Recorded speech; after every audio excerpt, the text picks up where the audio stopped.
Praise the lord. ఈరోజు దేవుని వాగ్దానం కీర్తనల గ్రంథం 145 అధ్యాయం 14వ వచనం.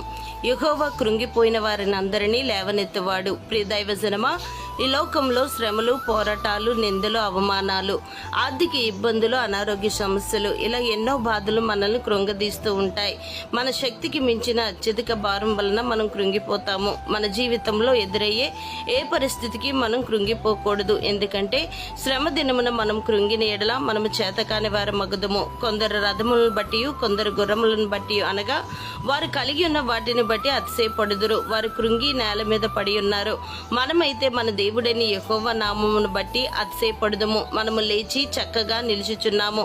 కారణం, మనము నమ్ముకున్న దేవుడు సర్వశక్తిమంతుడై ఉండి కృంగిపోయిన వారిని బలపరిచి లేవనెత్తే గొప్ప దేవుడు.